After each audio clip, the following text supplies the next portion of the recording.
The first time you see a blue whale from the bow of a ship, the scale of it redefines your understanding of life in the ocean. The surface of the sea breaks not with a splash, but with the slow, deliberate roll of a body so vast that your eyes cannot take it in all at once. Its skin glistens in patches of slate and cobalt, mottled with pale scars, some from long-heeled encounters with predators, others etched by the sharp keels of passing vessels. The air above the blowhole erupts in a plume of vapor, a vertical tower of breath that lingers briefly before the wind claims it. Here, in this fleeting moment, you are in the presence of the largest animal ever known to exist.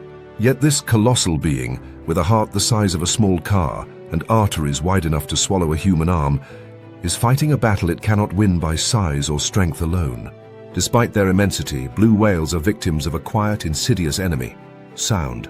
Not the natural soundscape of the ocean, the distant clicks of sperm whales, the moans of other blues over the horizon, the soft hiss of waves breaking above, but the relentless roar of human activity.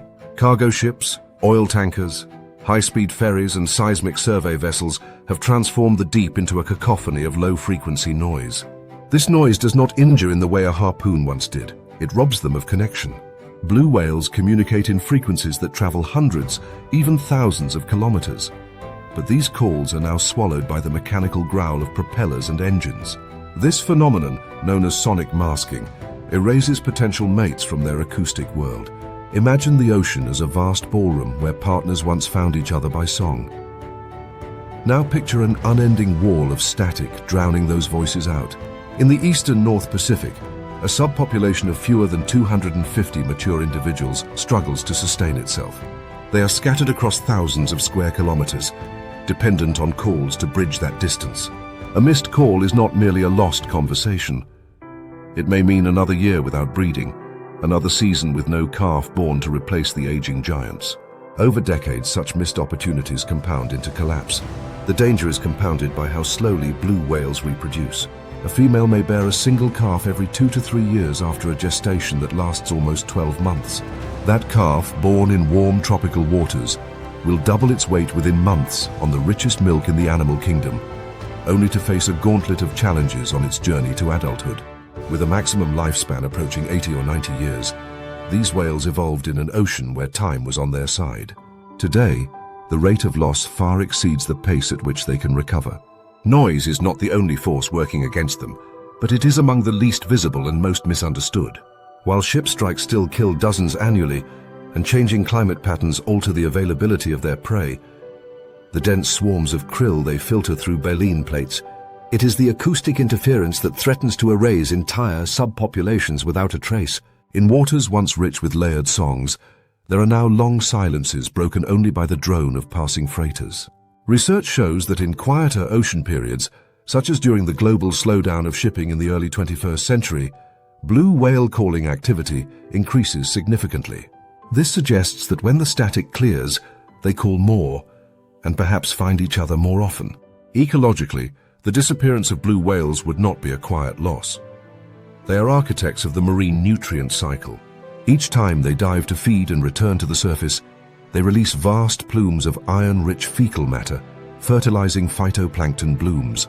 These blooms feed the krill, which in turn sustain countless other species. In this way, blue whales act as biological pumps, drawing nutrients from the deep and spreading them across the sunlit surface. Without them, the productivity of entire regions could diminish, creating a ripple effect across the food web. Their vulnerability is magnified by geography. The migratory corridors they follow, ancient ingrained routes, often intersect with the busiest shipping lanes in the world. Some of these routes pass through choke points like the Sri Lankan coast or the waters off California, where heavy traffic and rich feeding grounds overlap fatally. Efforts to shift these lanes by even a few kilometers have shown promise in reducing ship strikes, but have done little to address the noise footprint that extends far beyond the visible wake. The irony is that the ocean, for all its vastness, cannot offer the blue whale a place to hide from human noise. Low-frequency sound travels extraordinarily well in water, moving with minimal loss over enormous distances. A cargo ship in the mid-Pacific can be acoustically present to a whale hundreds of kilometers away. And unlike pollutants that may eventually dilute or sink, sound dissipates only when the engines are cut and the propellers still. If no serious changes occur, if shipping speeds are not reduced, if quieter propeller designs are not widely adopted, if noise regulation remains unenforced, some of the most isolated blue whale populations may vanish within the next 3 or 4 decades. Their extinction would not arrive with the drama of a final hunt or a mass stranding. It would come in the form of empty migratory routes, of songs left unanswered, of a silence that stretches across an ocean once alive with the deepest voices ever recorded. To watch a blue whale surface is to witness a survivor of the industrial slaughter of the past century. To understand its future is to recognize that its survival now depends not on eluding harpoons, but on being heard. In the race to preserve them, time is measured not in years, but in breeding cycles, and each missed connection is a step closer to the end of the blue whale's reign as the ocean's vanishing giant. The tide is low on a tropical beach, and the air is thick with the smell of salt and sun-baked vegetation. The horizon shimmers under a heat that seems to press downward, flattening the world into a mirage. Just beyond the high water mark, a scattering of faint, crater-like depressions marks the entrances to nests buried in the sand. Each one was dug under cover of darkness by a female green sea turtle, her powerful flippers working methodically as if driven by a blueprint etched into her instincts over millions of years. The sand above these clutches holds more than eggs. It holds the fate of the next generation. For green sea turtles, reproduction is a delicate gamble. Inside each leathery egg, the embryo's sex is not written at conception. Instead, it is determined by temperature during a critical middle stage of incubation. Cooler sands produce males, warmer sands produce females. It is a biological system known as temperature-dependent sex determination, an adaptation that once ensured balanced populations over long evolutionary timescales. But in the modern climate, this mechanism has become a liability. The beaches where females return year after year, often the same stretch where they themselves hatched decades earlier, are now several degrees warmer than they were a century ago. The result is a subtle but profound distortion of the turtle's demographic structure. On some beaches along the northern Great Barrier Reef in Australia, scientific surveys have revealed that over 99% of hatchlings are now female. Entire cohorts emerge from the sand without a single male among them. For a long-lived species that takes 2 to 3 decades to reach sexual maturity, this imbalance is not immediately visible in the water. The adults still cruising the seagrass meadows appear plentiful, but the breeding future is quietly hollowing out. Males may soon be so scarce that females, even those ready to breed after a 30-year wait, could fail to find partners. The process begins with the nesting female herself. After hauling her massive, barnacle-speckled shell above the tide line, she chooses a site carefully, often preferring open sand that allows the morning sun to warm the nest. Historically, this was a safe strategy. The thermal profile of the beach would vary from year to year, with cooler seasons producing a slight male bias, and hotter seasons tilting toward females, keeping the population in balance. Now, however, the baseline is too high. Even shaded nests, once cooler refuges, can exceed the pivotal temperature threshold at which sex is balanced, typically around 29 degrees Celsius. The heat not only determines sex, but can influence survival. Prolonged exposure to extreme temperatures can weaken developing embryos, reduce hatching success, or produce hatchlings less able to survive their first days at sea. This is especially dangerous in tropical rookeries, where the sand acts as a thermal sponge, absorbing and retaining heat long after the midday sun has passed. Climate projections suggest that in some regions, without intervention, nesting sites could become lethal incubators within the century. Once the hatchlings emerge, usually under the cover of night to avoid predators, their immediate goal is the surf line, a frantic, instinctive dash toward the reflected light of the ocean. But here again, warming temperatures are an invisible player. Hotter nests tend to produce smaller hatchlings with less energy reserves, leaving them more vulnerable to ghost crabs, seabirds, and fish during this critical run to the water. Even those that reach the sea may lack the endurance to survive the first days of swimming, when predators and exhaustion claim the vast majority. From an ecological standpoint, green sea turtles are more than charismatic megafauna. They are keystone grazers of seagrass beds, shaping these underwater meadows in ways that maintain biodiversity. Their grazing prevents seagrass from growing too tall and shading itself out, promoting new shoots that provide food and shelter for countless species. A collapse in turtle populations could alter entire coastal ecosystems, reducing fish stocks and impacting the livelihoods of human communities dependent on them. The challenge lies in the species' long generational turnover. Conservationists working today may not see the full impact of skewed sex ratios for decades, but the warning signs are already embedded in the numbers. Tagging studies show that some rookeries are producing virtually no males. If this trend continues unchecked, the population could enter a reproductive bottleneck where even an abundance of females cannot compensate for the absence of breeding males. In the most extreme projections, some nesting beaches could be functionally extinct by the middle of the century. There are interventions, though each comes with its own set of challenges. Shading nests with artificial canopies, planting vegetation for natural cover, or relocating clutches to cooler hatcheries can all help rebalance sex ratios. In some pilot projects, conservationists have sprayed nests with seawater to reduce sand temperature during critical incubation periods. These measures can be effective on small scales, but the sheer number of nests and the geographic spread of nesting sites make scaling up a daunting task. Moreover, altering nesting conditions could have unintended ecological consequences, such as favoring certain microhabitats over others or disrupting natural selection pressures.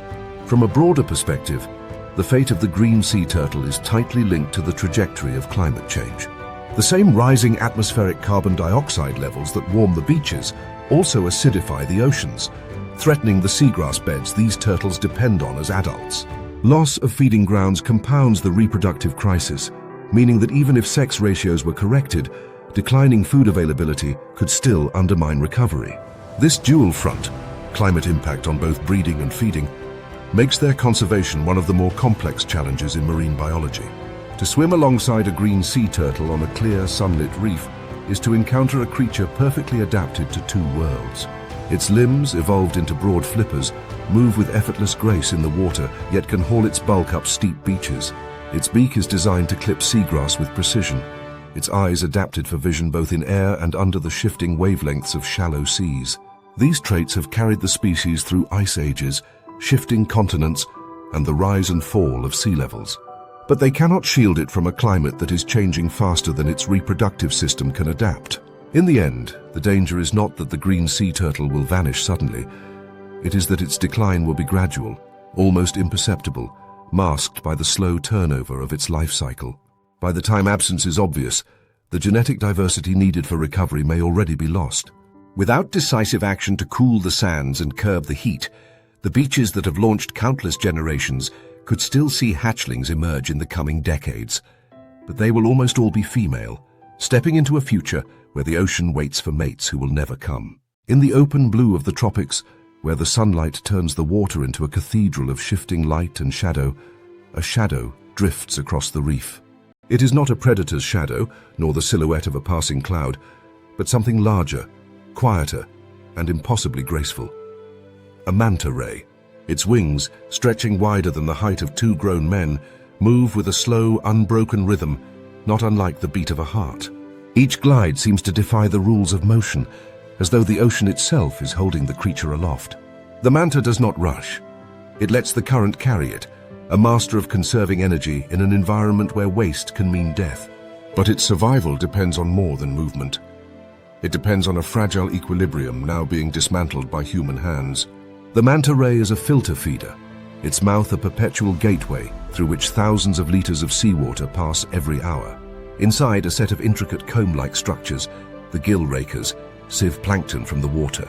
In a biological irony, these rakers are not just life-sustaining tools, but also the very reason mantas are being hunted. In certain markets, dried manta gill rakers are sold at high prices as a supposed traditional health product, falsely believed to remove toxins from the human body. The reality is that gill rakers filter plankton, not poisons, but the myth persists, driving targeted fishing in places where mantas once glided in abundance. For a species built for slow, deliberate living, this hunting pressure is catastrophic. Mantas reproduce at one of the lowest rates among large marine animals. A female may give birth to only one pup every 2 to 3 years after a gestation that can last more than 12 months. There is no sprawling nursery of young mantas. Each new life is a rare investment, the result of a long courtship and a demanding pregnancy. This slow reproductive cycle evolved in an ocean where adults faced few natural predators and mortality rates were low. Against the rapid, industrial-scale removal of adults, the manta ray has no defense. Some island populations have already collapsed by 90% in just 2 decades. The mathematics are unforgiving. Remove a few dozen breeding females from a small, isolated population, and the genetic resilience of the group crumbles. These declines are often invisible to outsiders because mantas are wide-ranging, capable of crossing open ocean between islands. But when they vanish from a reef cleaning station, those shallow coral outcrops where mantas gather to have parasites picked off by small fish, the absence is unmistakable to those who know the water. A place once alive with the slow ballet of wings becomes an empty patch of reef. The cleaning fish idle, the currents passing through without their most elegant travelers. The manta's relationship with the current is central to its existence. Unlike many fish, it cannot hover in place without effort. It is built for forward motion. This is why cleaning stations are positioned in locations where the current delivers a steady flow of water, and with it, food and oxygen, over the reef. Here, mantas circle in a predictable pattern, queuing for the attention of wrasses and other cleaners that pluck parasites from their skin and even from inside their gill chambers. These gatherings are not just spa days, they are critical to health, reducing the risk of infection and improving swimming efficiency.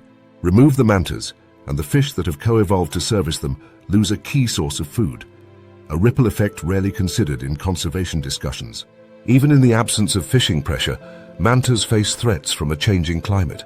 The plankton they feed on are highly sensitive to shifts in ocean temperature, nutrient upwelling, and currents. A disruption in these patterns, such as a prolonged marine heat wave, can thin out the plankton clouds that mantas rely on.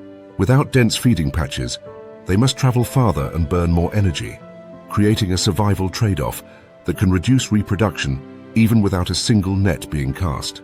This is compounded by the fact that mantas, like many filter feeders, are now ingesting microplastics embedded in the plankton. While the full impact of this contamination is still being studied, early research suggests that it could interfere with digestion and nutrient absorption over the long term. Their vulnerability is heightened by site fidelity, the tendency to return to the same feeding, mating, and cleaning grounds year after year. This behavioral consistency makes them predictable, which is a gift to ecotourism operators and a curse when those same sites are targeted by fisheries. A fishing boat does not need to search the whole ocean to catch a manta. It needs only to wait where the mantas will inevitably return. In heavily fished regions, such predictability can erase local populations within a generation. Some countries have begun to recognize the manta's ecological and economic value, granting them legal protection. In places like the Maldives and Indonesia, mantas are worth far more alive than dead, drawing divers and wildlife enthusiasts from around the world. But protection on paper means little if not enforced on the water, and migratory species like mantas ignore national boundaries. A protected manta in one nation's waters can cross into another's unprotected zone within days, where it may encounter a net or a harpoon. The prediction from current population models is sobering. In high fishing pressure zones, local extinctions could occur by the year 2035. The term local extinction might sound less dire than extinction outright. But for island communities that have lived alongside mantas for centuries, the effect is profound. Cultural traditions tied to these animals vanish. The reef ecosystems they help structure change subtly but significantly. And the absence of one of the ocean's most visible symbols of grace and longevity leaves a hole in both ecology and human imagination. In the clear shallows where sunlight dances in gold threads over the sand, a single manta can turn an ordinary dive into a memory carried for life. Its approach is silent, its eye dark, alert, and strangely knowing, fixing on you with the briefest acknowledgement before it passes. In that moment, you are reminded that the ocean's giants are not always fast or ferocious. Some survive by mastering the art of patience, by living slowly in a world that rewards speed.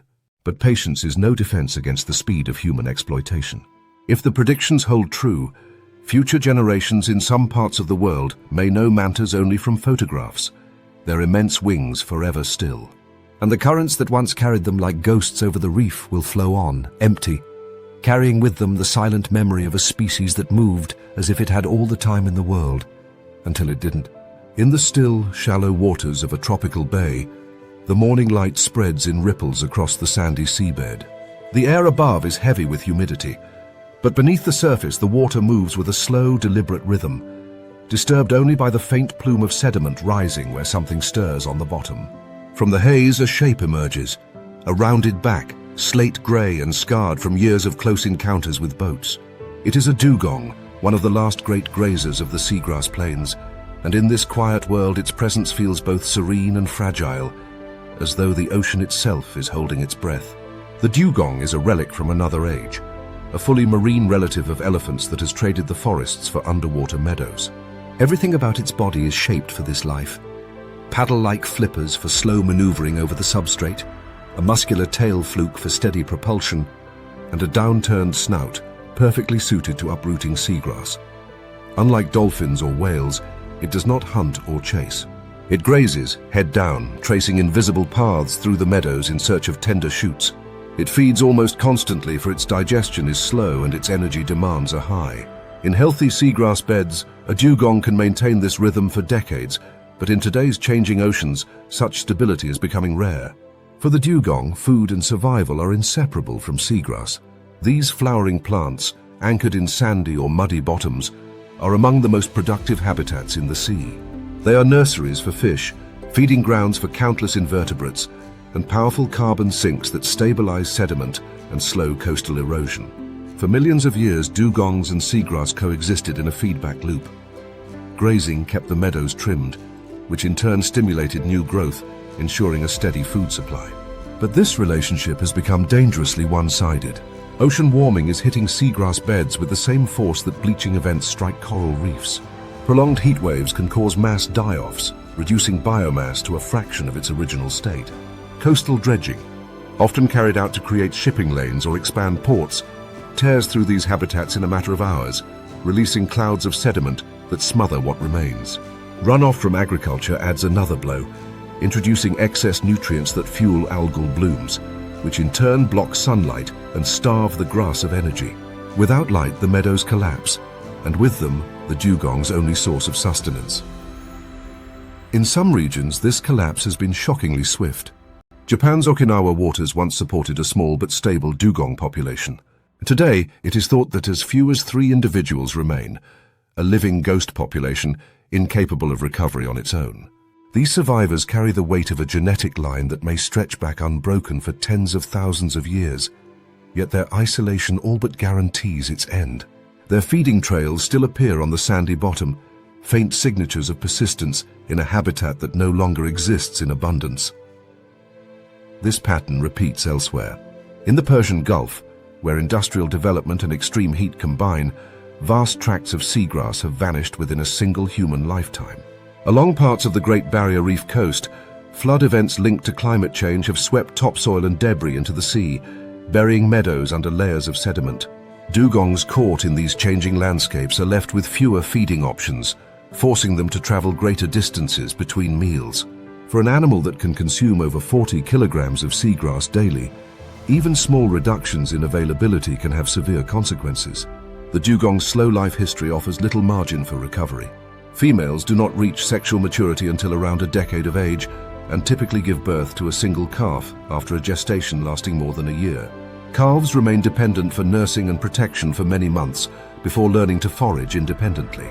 This means that a female may only produce a handful of offspring in her lifetime, and any increase in adult mortality, from boat strikes, entanglement in fishing gear, or starvation, can tip the balance toward decline. In healthy ecosystems, dugongs act as ecosystem engineers. Their grazing paths create mosaics of grazed and ungrazed areas, promoting species diversity and preventing any one species of seagrass from dominating. When they disappear, the meadows change. Overgrown seagrass can smother itself, reducing its own productivity and the richness of life it supports. Small fish lose hiding places, shellfish beds dwindle, and coastal food webs shift in ways that are often subtle but profound. Despite their importance, dugongs are remarkably easy to overlook. They spend much of their time submerged, surfacing only briefly to breathe. When feeding in murky water, their presence might be betrayed only by a trail of disturbed sediment or a faint whiskered face breaking the surface before vanishing again. This elusiveness is both a blessing and a curse.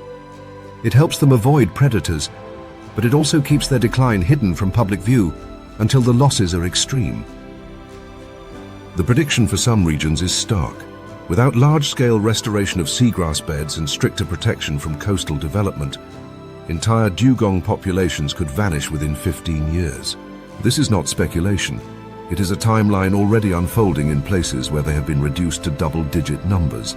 In such scenarios, local extinction is not the end of a species globally, but it is the erasure of its role in that ecosystem, a gap that nothing else can fill in quite the same way. Solutions do exist, though they require commitment beyond token gestures. Protecting seagrass meadows from dredging, establishing speed limits in dugong habitats to reduce boat strikes, and regulating runoff can all help stabilize populations. Active restoration, replanting seagrass in degraded areas, has shown promise in experimental sites, though it is slow and labor-intensive. The challenge is not only ecological, but political and economic, as many of the threats to seagrass are tied to profitable industries reluctant to change. To watch a dugong feed is to witness a relationship with the ocean's floor that is as ancient as the meadows themselves. The animal moves forward in short, deliberate motions, inhaling a mouthful of shoots, chewing slowly, and then shifting along the bed in a measured search for more. It is not a spectacle of speed or drama, but one of persistence, an existence defined by the steady transformation of plant into energy, meadow into life. In this quiet exchange lies the survival of a species and the health of the habitats it shapes. But persistence cannot hold against the accelerating loss of the dugong's only food. Without urgent action, the trails they leave in the sand will fade for the last time, and the meadows will grow in ways that no longer remember the touch of their grazing.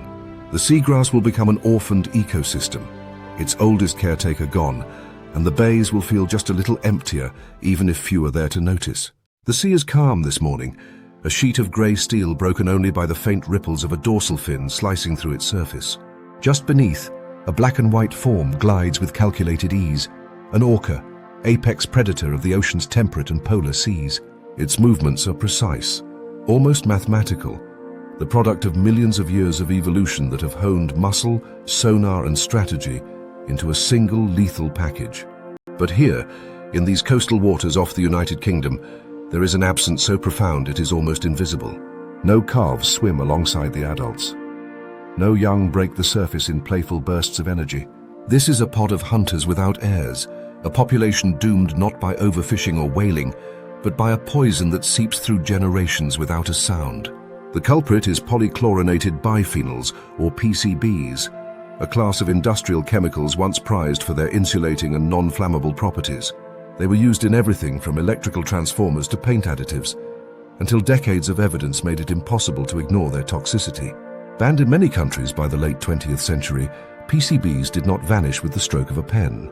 They linger in sediments, leach into the sea, and attach to microscopic particles that are consumed by plankton. From there, they climb the food chain. Small fish eat the plankton, larger fish eat the smaller ones, and in time the highest predator, the orca, consumes them all, inheriting the concentrated chemical burden of the entire ecosystem. In orcas, this accumulation is insidious. The chemicals bind to fat, embedding themselves deep in the blubber where they remain for decades. Orcas rely on these fat reserves during lean times or long migrations, but every time the body burns blubber for energy, it releases those stored toxins into the bloodstream. For calves, the danger begins almost immediately after birth. Mothers pass a significant portion of their lifetime PCB load through their milk, a rich fatty substance designed to grow a newborn quickly. But in contaminated mothers, it is also a delivery system for a potent dose of poison. The result is a generation starting life with a chemical inheritance that can impair immune systems, disrupt hormones, and damage reproductive organs before they even reach maturity. In some of the UK's coastal pods, PCB levels in adult females are so high that reproductive success has collapsed entirely.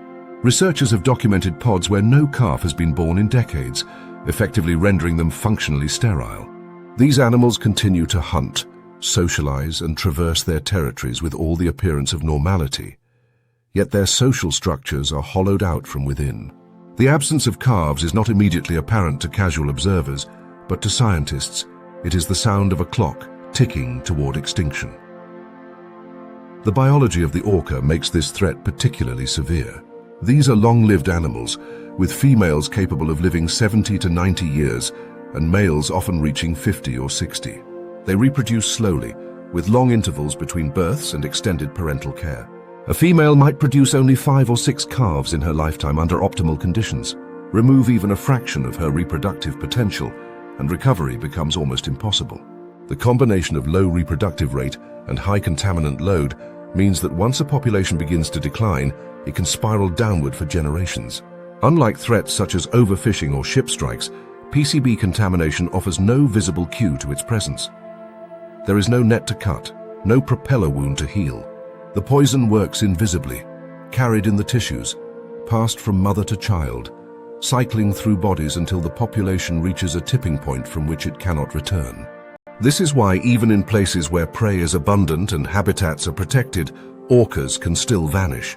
The water may appear pristine, but chemically, it carries the weight of industrial history. Orcas are not just predators. They are cultural animals. Each pod has its own dialect of calls, its own hunting techniques, and its own migratory traditions passed down through generations.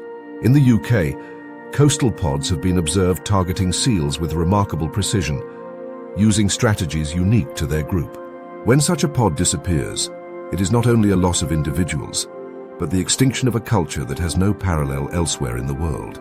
A calf born into a pod learns not only where to hunt, but how, and those lessons are tied to the survival of the group. Without calves, these traditions have no future. The persistence of PCBs is a testament to the stubborn legacy of human pollution.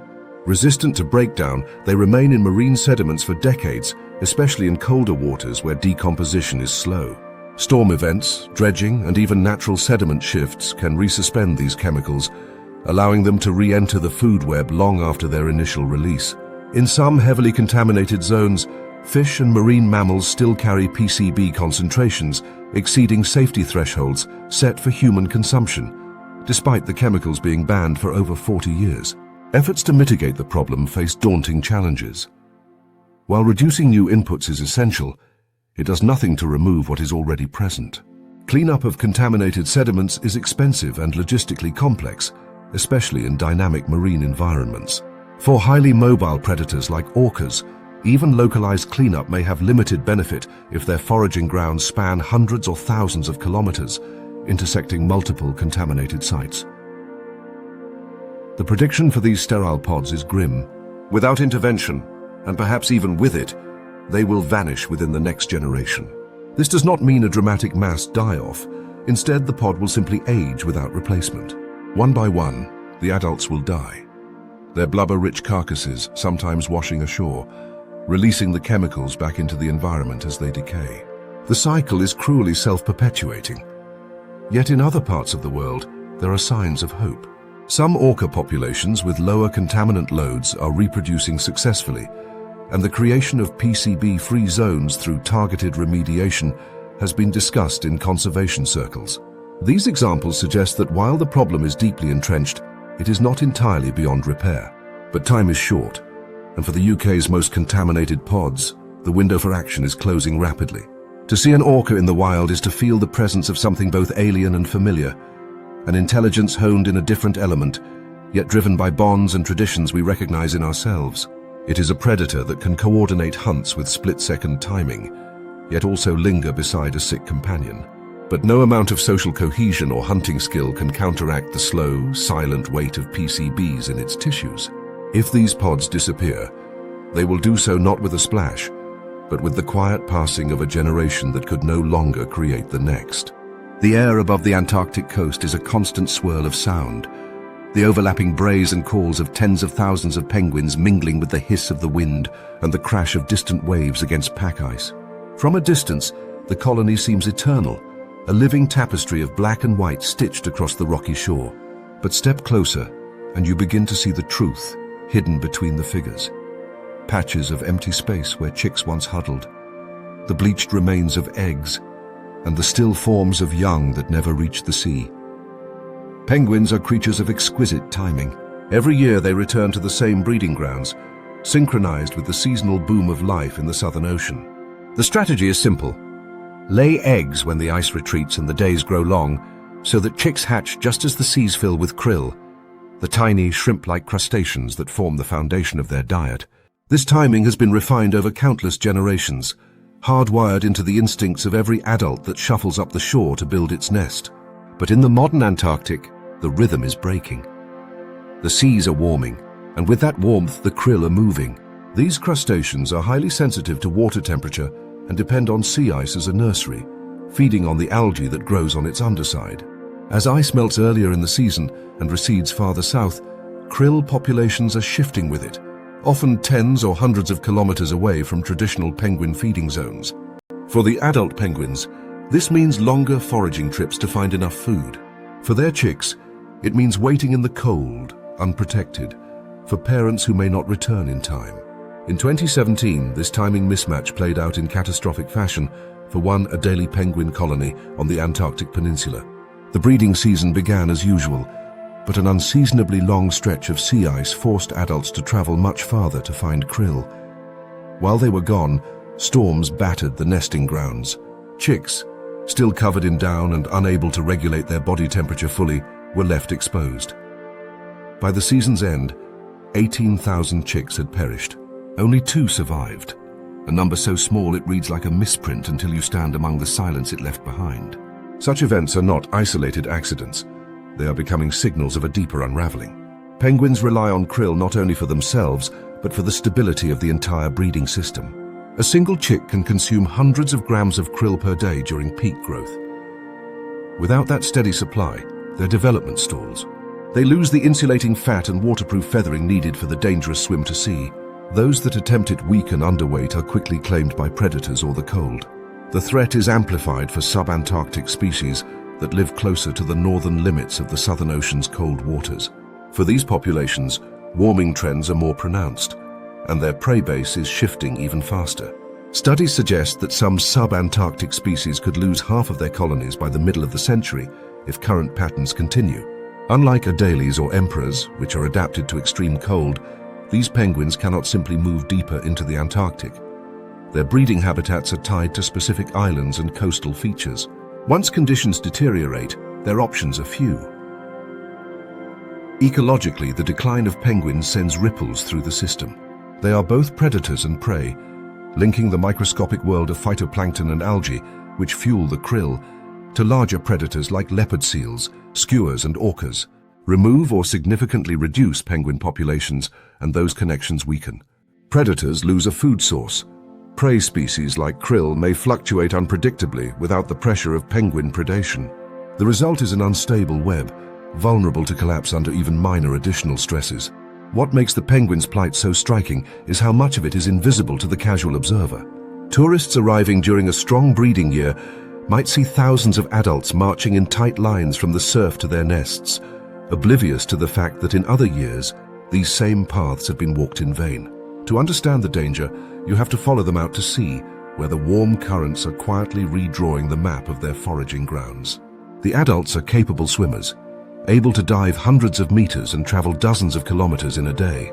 But when the feeding grounds shift beyond a certain threshold, no amount of skill can compensate for the lost time. The issue is compounded by competition from commercial fishing.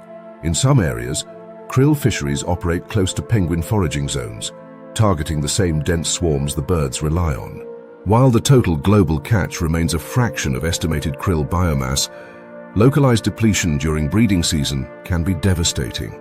A trawler pulling thousands of tons from a single aggregation effectively removes the buffet just as the chicks need it most. This is why some conservationists have called for seasonal closures of krill fisheries near key colonies, but such measures are unevenly enforced. Adaptation, in theory, is possible.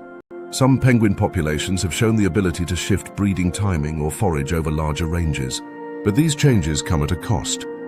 Breeding later can expose chicks to harsher weather before they fledge, and longer foraging trips increase the likelihood of starvation. Evolution works on timescales of thousands of years. Climate change is rewriting the rules in mere decades. The gap between the two is where collapse happens. Walking through an empty colony, the absence is as loud as any living crowd. The guano-stained rocks, the flattened circles of old nests, the scattered bones, all speak to a life cycle interrupted. Penguins do not abandon a breeding ground easily. Their fidelity to a site is one of their defining traits. For a colony to empty out, conditions must not just be bad, but consistently bad, erasing the memory of abundance that once anchored the return of each generation. The projection for the next few decades is grim. Without substantial climate mitigation, and tighter regulation of krill fishing, the mismatch between penguin breeding cycles and prey availability will widen. Entire colonies could vanish without a dramatic die-off, simply failing to produce enough chicks to replace aging adults. Over time, the steady erosion of numbers will turn thriving rookeries into the kind of silent landscapes now found in too many parts of the Antarctic. To see a penguin dive into frigid surf is to witness a perfect union of form and environment. The streamlined body, the dense waterproof feathers, the torpedo-like acceleration through the waves. They are built to thrive here, in some of the most challenging conditions on Earth. Yet no amount of physical perfection can outswim a food source that keeps moving away. If the krill leave, the penguins follow as far as they can, and when they can follow no farther, the beach will stand empty, the cries will fade, and the colonies will become nothing more than a memory embedded in ice and rock. The morning fog clings low over the Pacific, muting the horizon so that sky and sea bleed into one another in a soft grey haze. The water's surface is calm, broken only by the gentle rocking of kelp fronds rising toward the light. From above, the scene seems tranquil, but just beneath, this forest is alive with movement. At the center of it all floats a sea otter, its dense fur beading water like polished stone, a pup tucked into the cradle of its forearms. It rolls, adjusting its buoyancy, keeping one eye on the forest floor below, the place where its true work is done. Sea otters are not just residents of the kelp forest, they are its guardians. In a balanced ecosystem, their presence is a quiet constant, woven into the cycles of growth and grazing that keep these underwater forests flourishing. The kelp, anchored by holdfasts to the rocky substrate, grows toward the sunlight in long ribbons, creating shelter for fish, invertebrates, and countless other species. But this balance is fragile. The kelp's greatest natural threat comes from sea urchins, spiny, slow-moving grazers that, when unchecked, will consume the holdfasts entirely, severing the kelp from its anchor and sending it drifting away to decay. In a healthy system, otters patrol the forest edges and rocky outcrops, diving repeatedly to pry urchins from the substrate with nimble forepaws. They are among the few predators capable of cracking through an urchin's hard shell, using small stones as tools, a skill passed down from mother to pup over years of close instruction. Each urchin consumed is one less threat to the forest, and the otter's appetite is considerable. An adult must eat the equivalent of a quarter of its body weight every single day to maintain the high metabolic rate needed to survive in cold coastal waters. This relentless feeding pressure is what keeps the urchin population in check, ensuring the kelp forest remains a thriving, three-dimensional habitat. When otters vanish, however, the system unravels with alarming speed. Without predation, urchin numbers surge, their grazing intensity stripping the forest to bare rock in what marine biologists call an urchin barren. These wastelands, devoid of complex structure, support far fewer species. The fish that once sheltered among kelp fronds disperse or perish. The canopy disappears, sunlight floods the seafloor, and the dynamic vertical layers of the ecosystem collapse into a single, impoverished plain. For the otters, this loss is self-defeating. The kelp beds also harbor crabs, clams, and other prey they rely on. Without the forest, the larder empties. In parts of California, this balance has been disrupted not only by human impacts, but by an unexpected twist in predator-prey dynamics. Over the past few decades, certain killer whale pods have shifted their diet from seals and sea lions to sea otters, a change linked to declines in their traditional prey. The reasons are complex, likely tied to overfishing, environmental changes, and shifts in marine mammal populations. But the result is clear. A new apex predator is now exerting pressure on the otters. This is not a uniform threat across their range, but in localized areas, it has driven otter numbers down so far that even their role as keystone predators has faltered. The kelp forest itself is not a static backdrop in this story. These are some of the most productive ecosystems on the planet, rivaling tropical rainforests in primary production. They draw carbon from the atmosphere, buffer coastlines from storms, and support fisheries that feed human communities. Their health is tied directly to the presence of sea otters, yet they are vulnerable to more than just urchin grazing. Storm surges linked to climate change, warming waters and coastal pollution all weaken kelp, making it less resilient to grazing pressure. In such conditions, even a modest increase in urchin numbers can tip the balance toward collapse. The otter's biology is adapted for a life without the blubber that insulates most marine mammals. Instead, it relies on the densest fur in the animal kingdom, up to 1 million hairs per square inch, to trap a layer of air against the skin, keeping cold water at bay. This fur must be meticulously groomed. A patch of fouled or matted fur can let cold water seep in, sapping body heat in minutes. In oil spill zones, this vulnerability has made otters one of the most visible casualties, their fur losing its insulating capacity upon contact with petroleum. Despite these challenges, otters have shown a remarkable ability to rebound when protected and when their habitat is intact. In areas where urchin populations have been manually reduced, sometimes by divers removing them in vast quantities, and kelp restoration projects have been established, otters have returned, bringing the forests back with them. This is the clearest evidence of their role as ecological linchpins. Their presence triggers a cascade of recovery that benefits species from the smallest snails to commercially important fish. Yet the prediction for some coastal populations is sobering. Without widespread kelp restoration and active management of urchin numbers, certain regions could see their otters vanish entirely within 2 decades. This is not a forecast based solely on predation by killer whales, but on the cumulative impact of habitat loss, disease outbreaks such as toxoplasmosis linked to land-based runoff, and the continuing vulnerability to oil spills in shipping-heavy waters. To watch an otter work beneath the kelp is to see a predator's focus and an engineer's precision. It twists through the fronds, dives to the rocky floor, and returns to the surface with its prize clutched in paws. Lying on its back, it balances the urchin or clam on its chest, using a stone to hammer it open before consuming it in quick, efficient bites. The pup watches, learning not only what to eat, but how to access it, a generational passing of knowledge that shapes the survival of the species. If the otters go, the kelp forests will not simply fade quietly. They will collapse into barrens, their rich layers of life flattened into monotony. The ocean's edge will lose one of its most important architects, and the silence in those waters will be the absence of both the kelp's sway and the otter's industrious presence.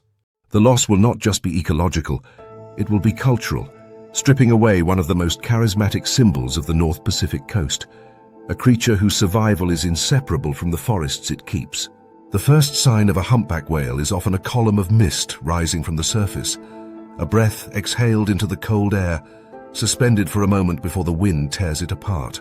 Then comes the arch of the back, dark and ridged, lifting slowly above the waves before the tail flukes rise, dripping and slip below. Beneath that surface, the animal moves with a purpose shaped by millions of years of evolution, to find and feed on the great swarms of krill that once gathered here in such abundance that the water itself seemed alive. But in many places, those swarms are no longer the vast, shimmering clouds they once were. They are thinner, scattered, and increasingly elusive, a vanishing resource forcing these whales into a costly game of search and pursuit. The humpback's feeding season is a race against time.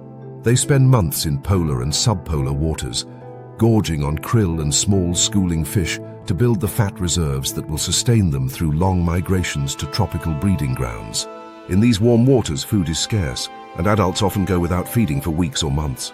Every calorie gained in summer translates into energy for migration, courtship, mating, calving, and nursing.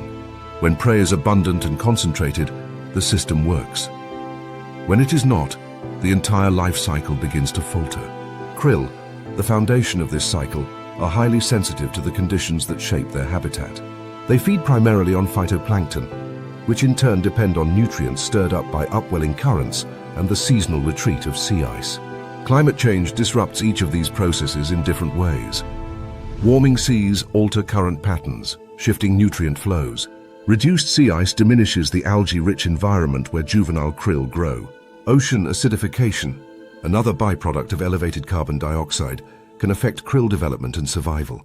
The result is fewer krill in many traditional feeding grounds, and those that remain are often spread over larger areas, instead of forming the dense swarms humpbacks are adapted to exploit. The humpback's signature feeding strategies, bubble netting, lunge feeding, and cooperative herding, are designed for concentrated prey. In bubble net feeding, a group of whales spirals upward beneath a school of fish or krill, releasing curtains of bubbles that corral the prey into a tight mass before the whales surge through with mouths agape. This technique is most effective when prey density is high. When the swarm is loose or fragmented, the energy spent creating and coordinating the net can outweigh the calories gained from the catch. Lunge feeding, too, is costly. Accelerating a body the size of a bus through water requires enormous bursts of energy, and if each lunge captures only a fraction of the intended biomass, the balance tips toward loss. In a changing ocean, humpbacks are being forced to travel farther and search longer to find enough food. Some have been documented altering their migration schedules, delaying departure from feeding grounds in an attempt to rebuild depleted fat reserves. But this adaptation carries its own risks. Arriving late to breeding grounds can mean missed mating opportunities, while departing late increases the likelihood of encountering storms or shifting currents during migration. In the worst cases, whales may forego migration entirely in a given year, remaining in subpolar waters to feed rather than risking the energy drain of a long journey south. The consequences for reproduction are already evident in some subpopulations. In certain areas, females are skipping entire breeding seasons due to inadequate energy stores. Humpback reproduction is energetically expensive. Gestation lasts nearly a year, and calves are born weighing several hundred kilograms, dependent on nutrient-rich milk for rapid growth. A malnourished female simply cannot produce enough milk to sustain a calf, nor can she afford the metabolic costs of pregnancy without jeopardizing her own survival. Skipped breeding years are a stark sign of nutritional stress, and when this pattern spreads across a population, growth rates slow or even reverse. The crisis is not evenly distributed. Some feeding grounds remain rich in prey, while others have already seen significant declines. This patchiness has prompted concern among scientists that certain traditional feeding grounds may be abandoned entirely by mid-century.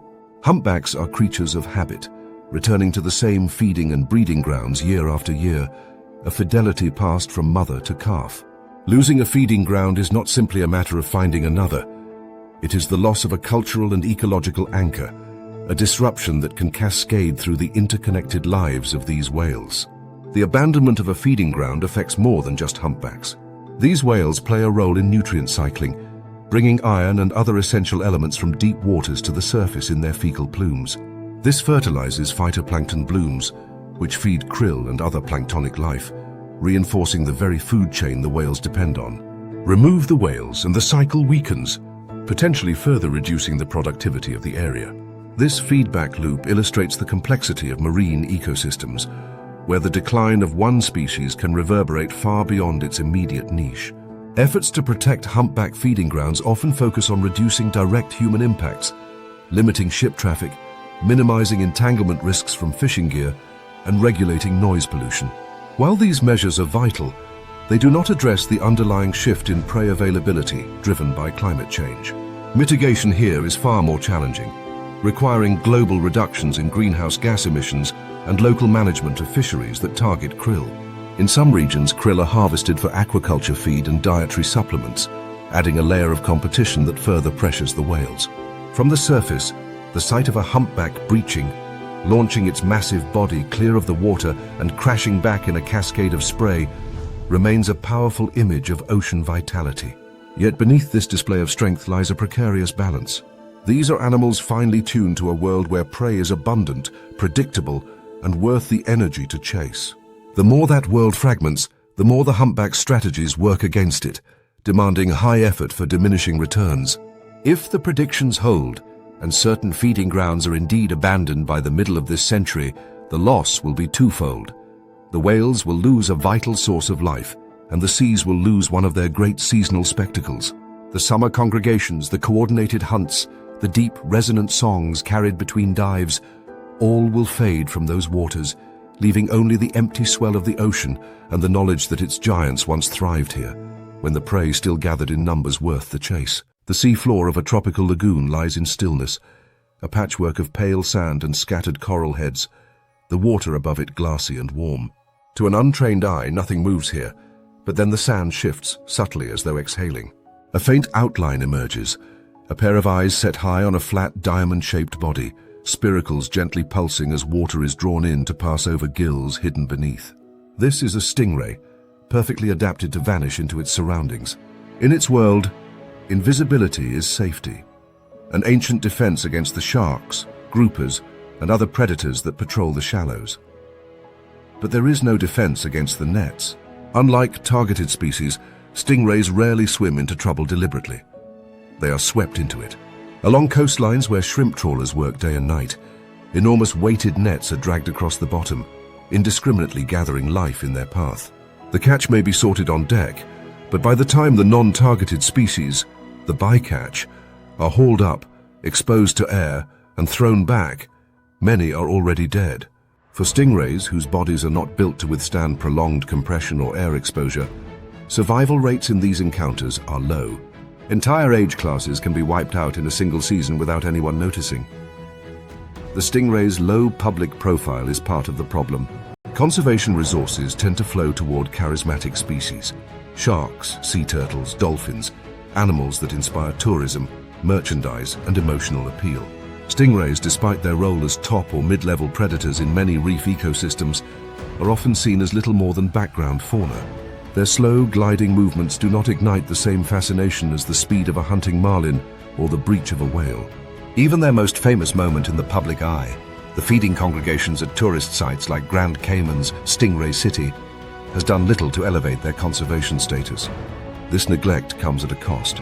In some parts of the Indo-Pacific, reef-associated stingray species have declined by more than 80% over the past few decades. This is not due to targeted fishing, but the cumulative toll of incidental capture, habitat loss, and unregulated trade. In some regions, stingray gill plates and skins are sold, but more often they die without even entering the market. Casualties of fishing methods designed for other species. Unlike sharks, whose declines have sparked international treaties and fishing bans in some areas, stingrays have no equivalent protection at a global scale. Ecologically, their loss would be felt in subtle but significant ways. Stingrays are benthic feeders, using electroreception to locate hidden prey such as mollusks, crustaceans, and small fish buried in the sediment. They uncover these with a combination of suction feeding and wing-like movements, disturbing the substrate in ways that aerate it and release nutrients. This activity not only shapes the microhabitat for countless invertebrates, but also influences the availability of prey for other species. Remove stingrays, and the benthic environment changes. Sediment compacts, certain prey populations swell unchecked, and the dynamic balance of the reef's base layer begins to shift. The danger of a silent extinction lies in the invisibility of the process. Stingrays are not as easily counted as seabirds on a nesting beach or whales on a migration route. Many species are cryptic, spending much of their time buried in sand or hidden under ledges. Population surveys are rare, and where they exist, they often focus on commercially valuable or ecotourism-linked species. This means a population can collapse locally before any data confirms the decline, and by then recovery may be impossible without intervention. One reason their plight remains under the radar is that stingrays do not have the same reproductive urgency as many fish. Most species give birth to live young after internal gestation, producing litters that may number anywhere from just 1 to a dozen pups. This strategy offers a higher survival rate per pup compared to species that scatter thousands of eggs, but it also limits the speed at which populations can rebound. Heavy losses from bycatch or habitat destruction can take decades to reverse, even in ideal conditions. Climate change compounds these pressures. Rising ocean temperatures can alter prey distribution, forcing stingrays to travel farther and expend more energy to feed. Coral reef degradation, driven by bleaching events and pollution, removes much of the structural complexity that juvenile stingrays use for shelter. In shallow tropical bays, increasing frequency of hypoxic events, areas where oxygen levels drop too low to sustain life, can kill benthic species outright, including the stingrays themselves or the prey they depend on. The prediction that some tropical stingray species could vanish before the public even notices is not hyperbole. Without consistent monitoring, many of these losses will occur quietly, reflected only in the absence of a shadow gliding over the sand or the sudden lack of feeding pits where one used to pass every week. Unlike the disappearance of a coral reef, which leaves a visible skeleton, the extinction of a stingray species may leave no obvious trace in the casual diver's eye, only a subtle unraveling of the ecosystem's health. Mitigation is possible, though it demands changes in both policy and perception. Modifying trawl nets with bycatch reduction devices has been shown to significantly lower stingray capture rates. Yet adoption of such measures is inconsistent and often unenforced. Marine protected areas that include critical stingray habitats, such as nursery grounds in shallow bays, can offer refuge, but only if fishing restrictions within them are meaningful and respected. Raising the public profile of stingrays, not just as tourist attractions, but as vital components of reef ecology, could help generate the political will to implement these protections. Observing a stingray in its natural habitat reveals the elegance of its role. It glides close to the bottom, its wingtips stirring the sand in rhythmic waves, then settles to rest, becoming almost indistinguishable from the seabed. Every movement is deliberate, conserving energy in an environment where stealth is survival. It is a predator, but also an engineer, reshaping the landscape with every foraging bout. This quiet, unassuming life is easy to overlook, until it is gone, and the silence it leaves behind is not the absence of sound, but the absence of function. If the current trajectory continues, the stingray may become the next casualty in a long list of marine species whose decline was documented too late to stop. And when the nets are pulled in and the bycatch is thrown overboard, the loss will not just be of a single animal, but of a keystone piece of a puzzle that has held together tropical marine ecosystems for millennia. The tragedy will not be a sudden collapse, but the slow, unremarked disappearance of a shadow from the sand, a vanishing act that no one meant to watch, yet everyone will feel in the end. The ocean's surface can seem eternal. From a distance, it appears as it has for millions of years. Rolling swells, shifting light, the unbroken line of the horizon. But below, in the quiet blue where currents thread through reefs and deep channels, a clock is ticking. It does not measure time in seconds or minutes, but in breeding cycles, population counts, and the shrinking margins between survival and collapse. This is the extinction clock, and for many of the ocean's most iconic species, it is closer to midnight than most will admit. Some of its gears turn silently, hidden from the casual observer. Noise pollution, for instance, does not leave a mark on the skin or bones. Yet the low, endless rumble of shipping and industrial activity drowns the calls of blue whales across thousands of kilometers, masking the acoustic signals they use to find mates. These giants can live nearly a century, but if a single breeding opportunity is lost each time a call is swallowed by engine noise, the cost accumulates invisibly until generations fail to replace themselves. In other corners of the sea, invisible poisons carry their own legacy. Orcas inherit polychlorinated biphenyls through their mother's milk, starting life with a chemical load heavy enough to sterilize entire pods. In these cases, the decline is not dramatic. No mass strandings, no bloody hunts, just a quiet aging out of the population until the last individuals vanish. Other mechanisms are more direct, yet no less insidious. Climate change shifts the map of survival, pushing prey into new territories that predators cannot always reach. Humpback whales arrive at traditional feeding grounds only to find krill swarms fragmented and thin, forcing them to burn more energy searching than they can gain by feeding. Penguins hatch their chicks at the same time they always have, only to discover that the krill have already moved south, leaving the young to starve before they can fledge. Sea turtles crawl ashore to nest, but the sands are now so warm that nearly every hatchling is female. In some rookeries, the next generation will grow up in a world with almost no males, an imbalance that could unravel entire populations in just a few decades. And then there are the collapses triggered not by direct targeting, but by the loss of ecological balance. Remove sea otters from a kelp forest and sea urchins multiply unchecked, devouring the holdfast until the canopy falls and the rich layered habitat collapses into a barren plain. Remove dugongs from a seagrass meadow, and the grasses grow tall and stagnant, shading themselves into decline and depriving fish nurseries of the oxygen and shelter they once offered. Some stingray species, uncharismatic, little studied and absent from conservation campaigns, are disappearing as bycatch from trawl nets, their loss altering the very composition of benthic communities without a single headline to mark their absence. What connects all these stories is the chain reaction each loss can trigger. In the sea, no species exists in isolation. The disappearance of one animal can set off a cascade that destabilizes entire food webs. Without kelp forests, coastal fish stocks decline, affecting the livelihoods of communities on shore. Without krill, not only do whales and penguins suffer, but the phytoplankton blooms they fertilize diminish, reducing the ocean's ability to draw carbon from the atmosphere. Without predators, prey species can explode in number, stripping habitats bare and driving further collapses. The chain is long, but the links are taut. Pluck one free, and the tension ripples through the rest. The most dangerous element of the extinction clock is that it rarely ticks loudly. Its movement is often masked by the ocean's apparent abundance. A tourist on a whale-watching trip may see dozens of humpbacks in a day, unaware that in some regions those same whales are skipping entire breeding years. A diver visiting a coral reef may marvel at its colors, never knowing that the absence of stingrays is already altering the ecosystem beneath the surface. Because the declines are not always visible in the moment, urgency is dulled. It is only when the silence becomes permanent that the reality sets in. And by then, it is too late to reverse. Yet the blue race, this competition against time, is not just theirs, it is ours. Every choice made about emissions, fishing methods, habitat protection and pollution control feeds directly into the pace of the clock. Humanity is not a bystander watching a race from the bleachers. We are on the track, our stride setting the tempo. The next lap will decide whether the animals that have shaped the ocean for millions of years will still be here for the next generation to witness.